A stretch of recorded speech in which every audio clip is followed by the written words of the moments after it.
But first, some good news. We should probably thank those race protesters for it. South Australia today became the first state to say crowds are back. Well, small crowds anyway. 2,000 people can go to the AFL game in Adelaide on Saturday between the Crows and Port Adelaide. Football and crowds are back in South Australia. Of course, it's got to start slowly and gradually, and it's got to be done safely. But South Australia, I think, will be the first with a significant number of people at an AFL match. And the first time we've had a significant crowd at any sport in Australia for months.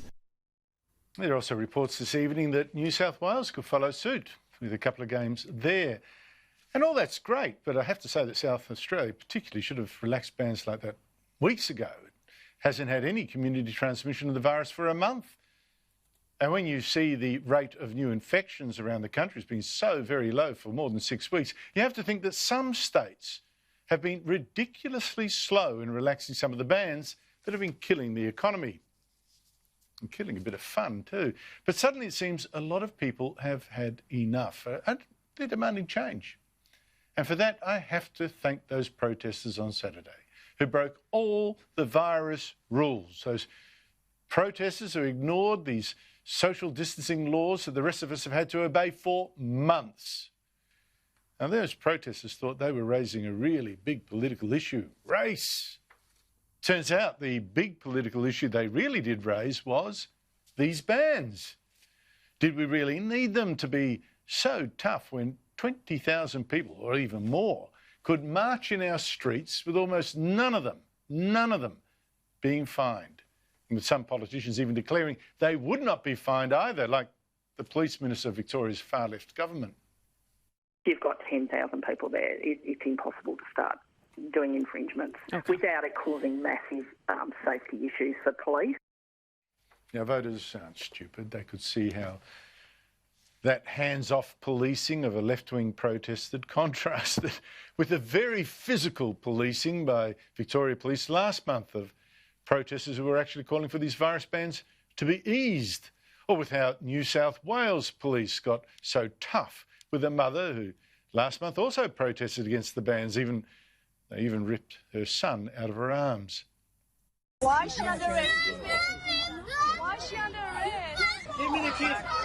Give me the kid, please. You'll feel safer with me. Can I just have the kid? No.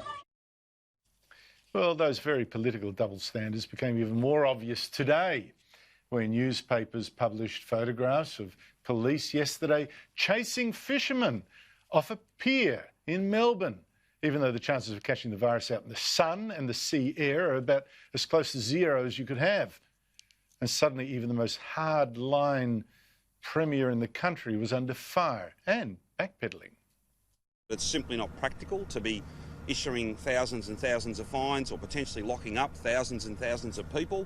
I'm pleased that it was peaceful. I'm not pleased that it happened. Worthy cause, but a fundamentally irresponsible thing to do. Are there two sets of laws in Victoria? And in New South Wales, Premier Gladys Berejiklian was today suggesting that she, for one, hadn't wanted such tough bans to last for so long. New South Wales, we have really pushed the boundaries. We've made sure that as soon as we've had the green light from the health experts, we've jumped ahead of what the other states have done. Given New South Wales is doing better than we'd expected at this stage, that we are looking to further ease restrictions, and there'll be announcements about that in the next little while. Next little while still seems rather slow to me.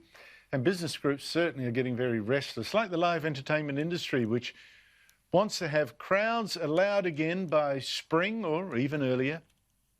We're looking to get crowds back sooner rather than later. It's very important that we get crowds back in. In fact, some businesses are now so antsy that they're threatening to break the laws. Sal Navarro of Navarro Venues saw those weekend protests and, like so many, I guess, he now wants to reopen his business, his wedding venues, to any number of guests by next month. The protests have happened, I get it, I understand it, and I would have been there myself, and it's there. And with the government okaying to all of this, but leaving our industry sort of closed, is something that I don't understand. So effective immediately, or effective not immediately, as of the 1st or the 6th or the 5th of July, Details will come out tomorrow. We are reopening, and we are reopening to any numbers. Yes, we will be putting in social distancing ideas with hand sanitisers. Whatever we need to do will come out tomorrow. But today is just about telling you all that we will be reopening because we just cannot deal. We don't want to deal with upset rising or upset clients anymore because it's not fair on them. Now, Navarra says, actually makes a very good point, saying, well, look, you know, by then we'll know anyway whether these protesters have spread the virus. Because, like I say, we've got to thank those brace protesters for opening up this whole debate. They didn't just expose the hypocrisy of some of our leaders, they've also exposed how they can be used as guinea pigs. Wonderful. If they get sick, we know there's a problem. If they don't, as I suspect, if there are no new infections from these protests over the next couple of weeks, then why have any of these social distancing bans for a day longer? The AFL crowd in Adelaide on Saturday should be followed the week after by a lot more.